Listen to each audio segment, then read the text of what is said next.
meet again. Get ready to be totally stressed out, Come on! unappreciated, What? and ill-prepared. Tell me you defrost today. No! It's our only option. Keep pushing! It's the holidays. 'Tis the season to be jolly, Okay, no. despite nothing going your way. I'm all out. I just can't do it all. Somehow, you'll find a way to be merry.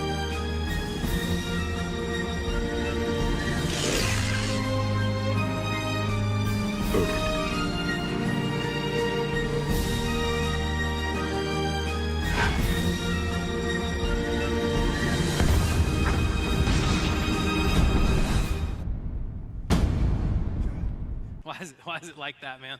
It's always like that. One of my favorite Christmas songs is "It's the Most Wonderful Time of the Year." You guys want me to sing it? It's the no, I'm just kidding. I'll spare you of that. It's funny because it really is. It's for me at least. It's one of the most wonderful times of the year. But there are some other words that you could put in that line as well. It is the most stressful time of the year. It is the busiest time of the year. It is the most overwhelming time of the year. For some people, let's just be honest, we love it. We love this season. We love to be a part of it. But for some people, this time of the year is a struggle. It can be a very stressful time of the year. The holidays in general can be stressful. People are often busier during the holidays, and so we struggle juggling the responsibilities that we normally have with our work job and our personal obligations and parties and everything that's going on, and it creates more and more stress. This time of year can be a financially stressful time. Between presents and traveling and everything extra that we do, it can really put a strain on our wallets. And we find ourselves in a tough spot later on in the year. While generally speaking, holidays are a time of great joy for people, holidays often come with a time of unrealistic expectations. I don't know if you have a neighbor that is an over-decorator, is what I call them. But sometimes there's a little competition, and you look at their house and their lights and their inflatables and their social media, and you're just like, man, mine is not like that. Like, I got a burned out floodlight in my, like, I don't have extra lights. The lights I have all year don't work, and it just makes you feel inadequate. And I don't know if maybe your family is like this, but have you been getting the Christmas cards with the family photos on it? Doesn't that just make you sick, right? These perfect families, dadgummit, man. Like, it's the pictures, everybody's matching, and everyone's hair is perfect, and the background is totally perfect. And if we're not careful, we can get those cards in the mail that are all photoshopped, and everybody looks great. And we can begin to think that everyone else's life is totally put together. And we turn around and look at our house and our life and our front porch and our kids, and we think, man, it seems like everyone has it together except for me. And there's this idea that we're not living up to the standard and we're not as good as everyone else around us. It can be a stressful time where we have to deal with those things during this time of year. It seems like everyone else is happy, but we can sometimes be the odd one out. The holidays are also stereotypically a time where we get to connect with friends and family, and people come in from out of town, or maybe you go and visit people from out of town. But there's also people in this room where this will be the first Christmas where you'll have an empty chair at the table. When everyone else is enjoying their family and friends, you will be missing one for the very first time. In a season that's supposed to be joyful and great and holly and jolly, you might be struggling a little bit. And that empty seat at the table begins to rehash these feelings of grief and loss. And all of those feelings and emotions begin to come back for us and can re-trigger those feelings that we thought we dealt with that we're actually still struggling with. I want to talk about an aspect of the Christmas story that maybe not too many people consider. And it has to do with, arguably, second to Jesus, the most popular, the most well-known character in all of the story, Mary. Mary, the mother of Jesus. Even though if you look at pictures of Mary today, maybe on your nativity or statues of Mary or paintings of Mary, it's interesting to see how great Mary always looks, right? You ever notice how Mary's makeup is always perfect? Her hair is always just like the perfect shape, and every little hair is in place on her head.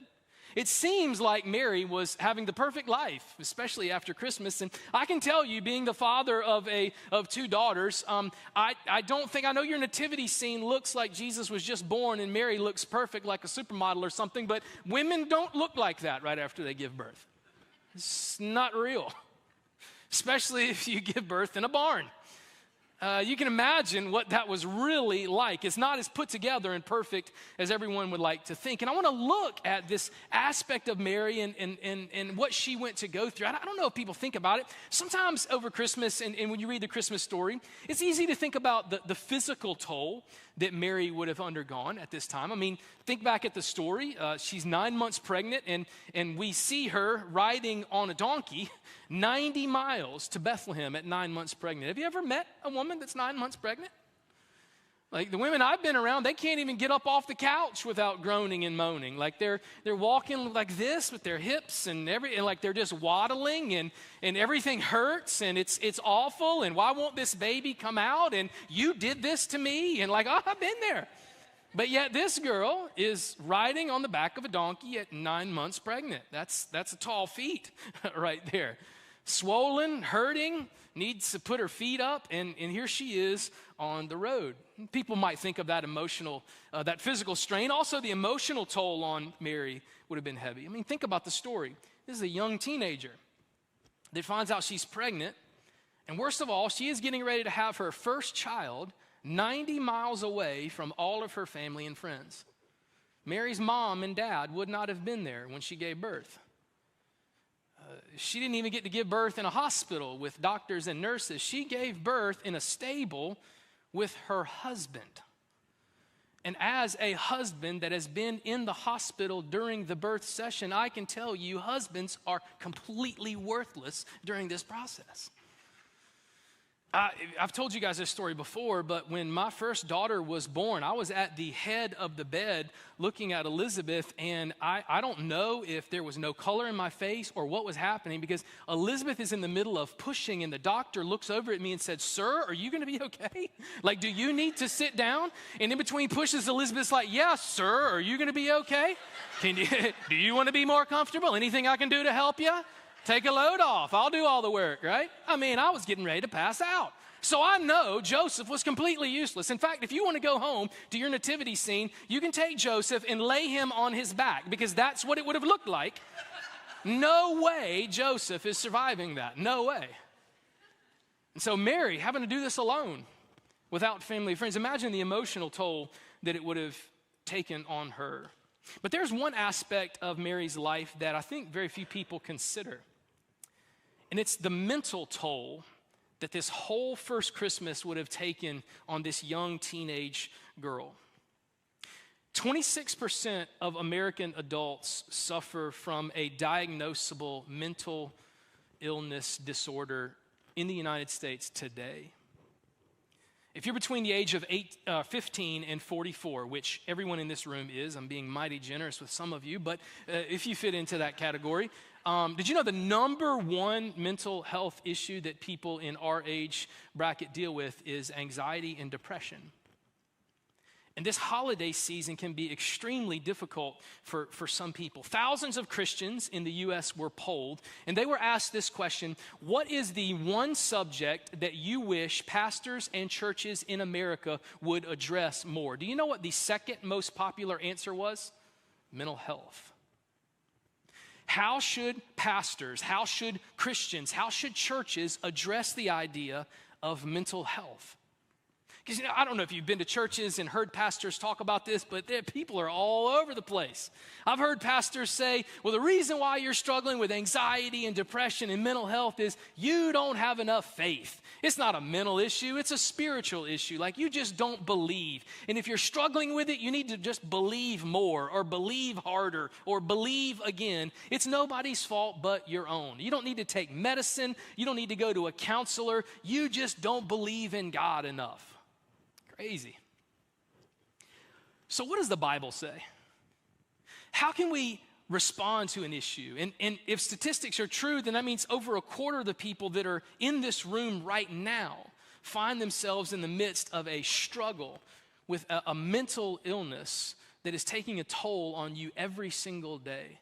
And it even gets worse during the holiday season and during this time of year. So I want to take a look at the Christmas story from maybe an angle that you've never considered and look at the life of Mary and see how a young girl would have carried this huge news that dropped on her. Not from an emotional or a relational or a physical standpoint, but the mental approach that this would have taken on Mary. I mean, just look how the story unfolds in Luke chapter 1, verse 26. It says, in the 6th month of Elizabeth's pregnancy, God sent the angel Gabriel to Nazareth, a town in Galilee, to a virgin pledged to be married to a man named Joseph, a descendant of David. The virgin's name was Mary. The angel went to her and said, greetings, you who are highly favored. The Lord is with you. Now imagine being a 12, 13-year-old teenage girl and getting that news. Here's how Mary responded. Mary was greatly troubled at his words and wondered what kind of greeting this might be. But the angel said to her, do not be afraid, Mary. You have found favor with God. You will conceive and give birth to a son, and you are to call him Jesus. Out of nowhere, Mary is hit with an impossible situation. She is given news that she is not going to be able to carry on her own. Her life would flip upside down in one instant when that angel opened his mouth and gave the news to Mary. And Scripture says that as soon as she heard it, she was greatly troubled. Imagine the weight that this young girl would have had to bear on her own. Obviously, it scared her to death because the angel even recognized it. The angel, as soon as the angel told Mary that, he had to look at Mary and say, Mary, do not fear. Do not be afraid. Do you know the people that you have to tell do not fear? The people that are fearful. It must have been so bad on Mary's face that the angel just had to look at Mary and say, all right, whoa, calm down. Don't be afraid. Say, breathe with me, okay? Breathe. It's going to be like, look, Mary, calm down. Don't be afraid. I know that's big news. I know that's a heavy burden. I know that for a young teenage girl, for you just to be hit with that is a weight that you aren't anticipating and that you cannot seem to bear yourself. So, calm down. Take a deep breath. Listen to what God's plan is. And Mary hit with some news that just came out of nowhere. Verse 34, Mary does what everybody in this room would have done. She starts asking some big questions. How will this be? Mary asked the angel, since I'm still a virgin. The angel answered, the Holy Spirit will come on you and the power of the Most High will overshadow you. So the Holy One to be born will be called the Son of God. Even Elizabeth, your relative, is going to have a child in her old age. And she who is said to be unable to conceive is in her 6th month. For no word from God will ever fail. What did Mary do when she got hit with that news? She started asking some big questions. What? How? Why? Why me? Why now? What about my dreams? What about my plans? What about what I wanted to do with my life? What about what I was thinking this was going to all be about? What about all this thing that I've put together and these things that Joseph and I have worked for and saving myself my whole life? Like, what is going on here? Mary gets hit with that. Now, I know we gotta take ourselves out of our current culture, because the culture that Mary is in is very different than our culture. If Mary got this news, it would have been full-blown panic attack time for Mary. Because our culture is very different. Today, almost half of the babies that are born in the U.S. are born to single moms. So it's not unusual at all for a baby to be born to a woman that's not married. But first century in the Middle East, that's a death sentence. I mean, culturally, socially, you will be an outcast.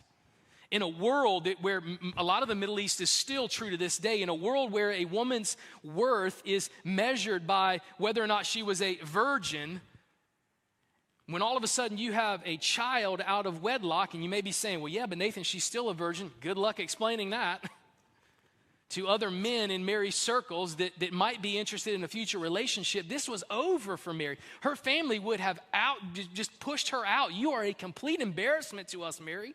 You didn't do it right. No man would be interested in her. Like, she wouldn't know how to financially provide for herself. She would have no family. She would have no home. Like, this is big news for Mary to process in that moment. An unwed teenage girl getting pregnant meant that you were completely outcast. That would change everything about your life. In fact, the Bible tells us how serious this would have been for Mary. Back in Matthew chapter 1, here's how the story unfolds. This is how the birth of Jesus the Messiah came about. His mother Mary was pledged to be married to Joseph. But before they came together, she was found to be pregnant through the Holy Spirit. Because Joseph, her husband, was faithful to the law and yet did not want to expose her to public disgrace, he had in mind to divorce her quietly. Mary would have known that is what is facing me, complete public disgrace. I will be divorced by my husband in a court of law publicly. And essentially, Joseph had the right to sue Mary and take everything she had. Now, again, unfortunately in America, 50% of marriages end in divorce today. So when we hear the word divorce, we're like, no big deal, just start over. Not so for Mary. If you were not a virgin that could be married to a man, you were useless. You were considered trash in this culture. And Mary has all of that, all of those feelings, all of that reality hits her in one moment. I know we like to think when the angel came down, everything was holly and jolly and joyful. But this would have been a weight that Mary could not bear on her own. Now, no one in this room has ever been visited by an angel and told that as a virgin, you are now pregnant and going to give birth to the Messiah. That's not your story. If that is your story, I'd like to introduce you to some counselors. We can hook you up after the service and let you work through that. But just because that's not your story doesn't mean that we can't learn from what Mary is going through, what's unfolding in front of her right now. You and I know what it feels like to wake up one day and your world totally changes. Where all of a sudden you are now carrying a weight that you were not prepared for, that you did not see coming, but now you are the one that's holding it. Maybe it's similar to Mary. You remember that when you found out, if you have kids, when you finally got your kid home? I remember that. Like in the hospital, the nurses and the doctors take care of everything, and they show you how to feed the baby and burp the baby and change the diaper and get their legs in and out of the onesie without unzipping the whole thing. And like, it's great. They wheeled Elizabeth in the wheelchair down. They wouldn't even let Elizabeth walk. They wheeled her to the wheelchair to the front door. I had my SUV parked at the front door. They checked to make sure I had the car seat in correctly. They taught me how to put the baby inside the car seat and how to buckle it. Everything was done for us very early on. But I can remember the day when we walked out of the hospital and that nurse turned around with the wheelchair and she waved her hand and she said, "Congrats, good luck." And I am on the way home realizing I'm getting ready to go into a house with my wife and newborn daughter, and I have no clue what is getting ready to happen. I don't know how to do anything. Maybe for some of you, you got some bad news this year. Maybe you lost a family member and the news was just dropped in your lap, and now all of a sudden you're carrying something that is too much. Maybe you got a report from a doctor and he gave you a medical word that you never thought you would hear in your life, and all of a sudden that changes everything. One day can change your life. We all know what it's like to be handed something that weighs on us tremendously, that we weren't prepared for. We know what that feeling is like. And here in this story, we see that's exactly what Mary has. She has a burden that is placed on her shoulders that she cannot handle on her own. And she has a big decision to make here. How will you respond when life punches you in the gut? How will you respond when something happens that you are not anticipating? What kind of effect is it going to have on you when it feels like the world and your dreams and your goals and everything that you had planned comes crumbling down around you? In this story, Mary does three things when she is faced with a struggle that she did not see coming and that she could not bear on her own. And I want to share those things with you. After that news, I mean, can you imagine what you would have said, how you would have reacted, what you would have done? After that news, here's what Mary did. 12, 13-year-old girl visited by an angel that just found out she's pregnant. In verse 38, it says, "I am the Lord's servant," Mary answered. "May your words to me be fulfilled." And then the angel left her. If you find yourself carrying a burden and struggling with something that is really hard for you to bear, here's the first thing I want you to jot down. What Mary did in verse 38 was this. Mary focused on her next step. Mary focused on whatever her next step is. Every person in here has a next step in their relationship with God. For some of you, it's a big step. For some of you, it's a very small step. But every person has a next step.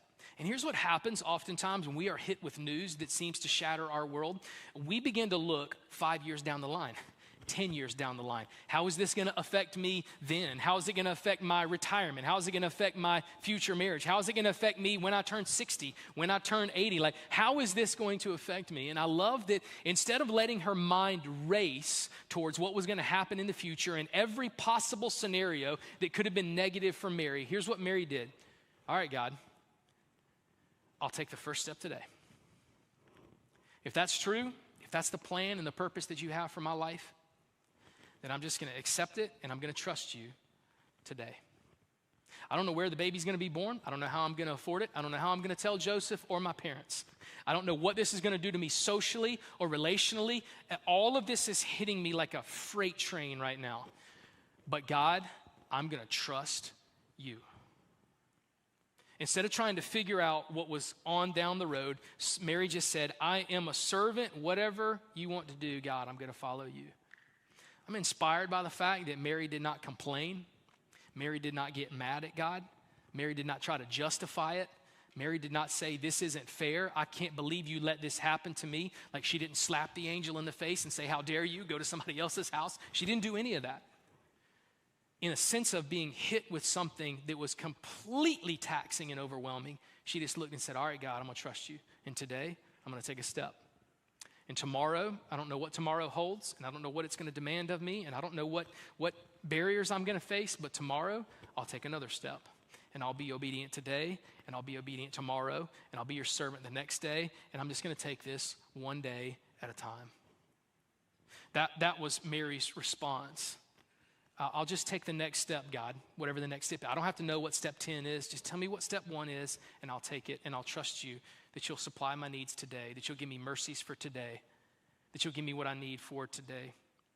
Verse 39, at that time, Mary got ready and hurried to a town in the hill country of Judea, where she entered Zechariah's home, and she greeted Elizabeth. Remember what the angel told Mary?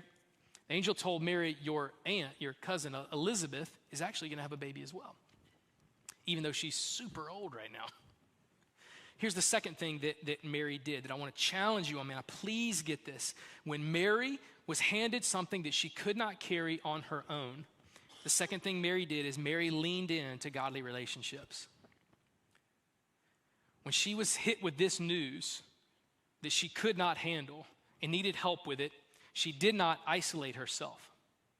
You ever notice how that sometimes happens when we have struggles in our life? Instead of being open and honest with it, We're worried that people will judge us, that people, if we admitted that we struggle with anxiety or depression or any other mental illness, we're worried that people will look at us and treat us differently, that people will cast us out, that they'll push us away. And so we would rather suffer in silence. Just put on a happy face. Don't share it with anybody. And here's what we do. Because we can't be real with anybody, we isolate ourselves.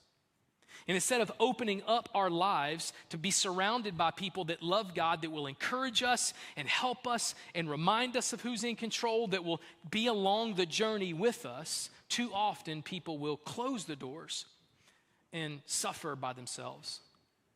This is always intriguing to me and heartbreaking to me as a pastor. Occasionally I'll find somebody, I'll be looking around the room and it'll dawn on me, I haven't seen so-and-so for a while.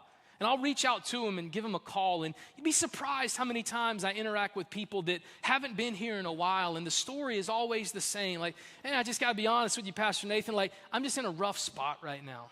Something's happened with my family or financially, or I lost my job. And I'm just really struggling. I'm really hurting. I'm depressed about it. I have no idea what the future is going to hold. Just anxious and suffering from anxiety and panic attacks. And their response to that was, instead of leaning in, instead of coming and surrounding themselves with people that might be able to help them and encourage them, they just decided to close the door and be alone.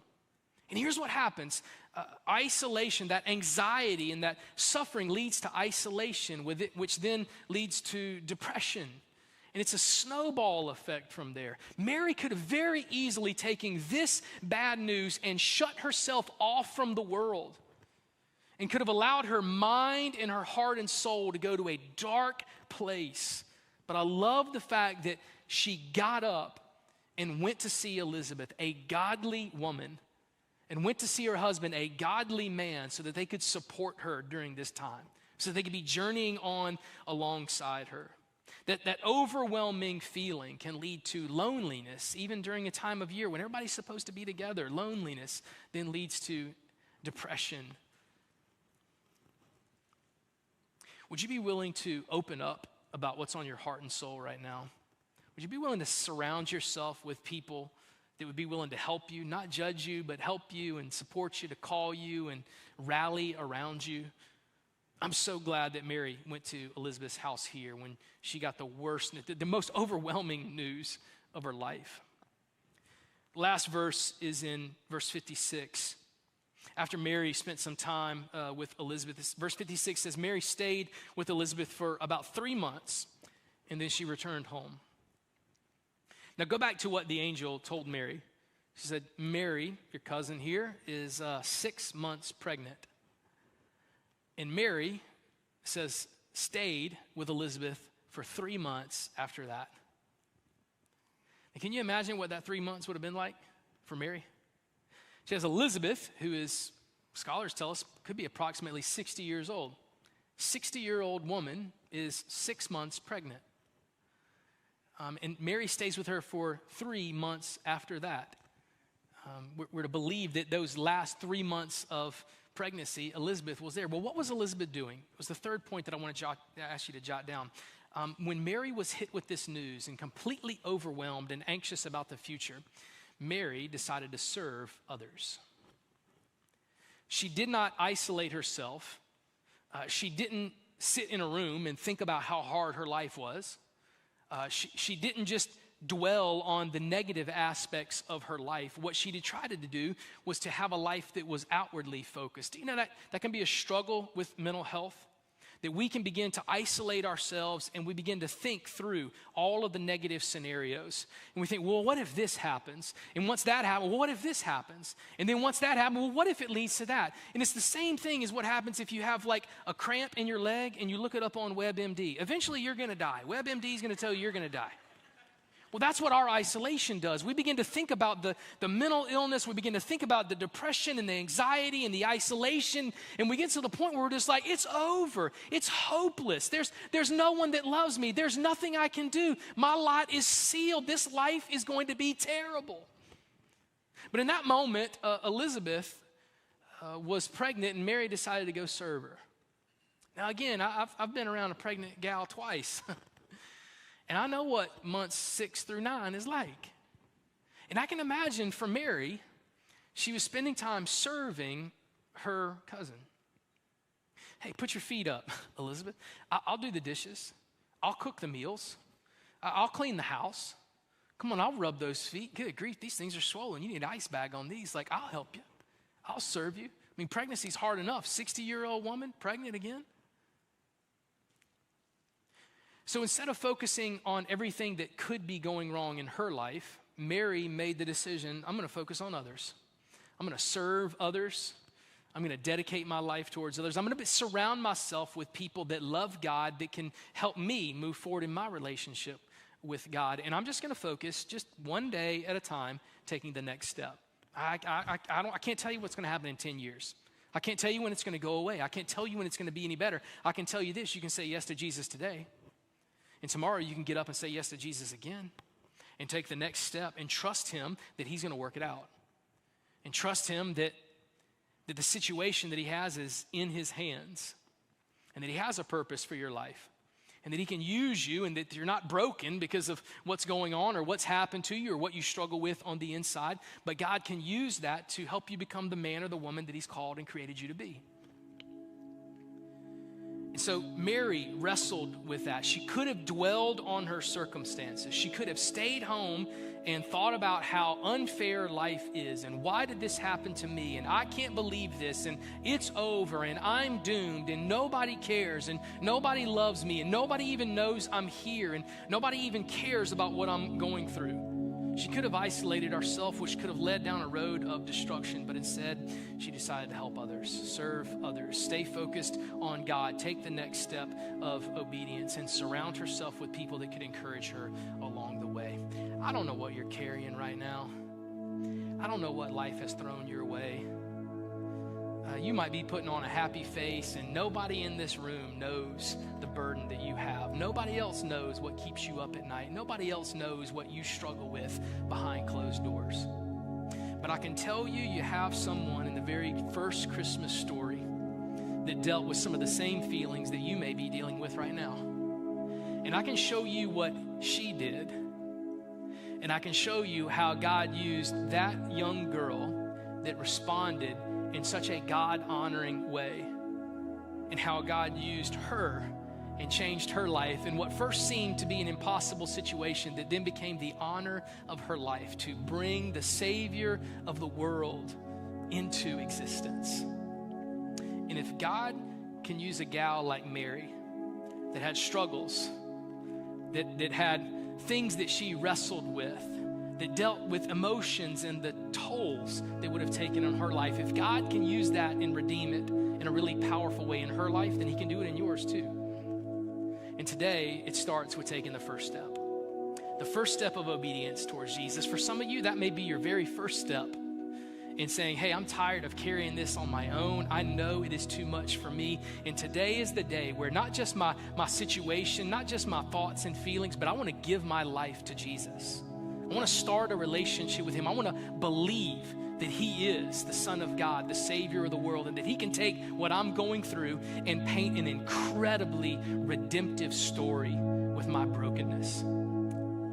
But maybe you're a follower of Jesus and you're just like everybody else. We struggle with life. We carry a big load, and there are things on your heart and your mind that is just wearing you down.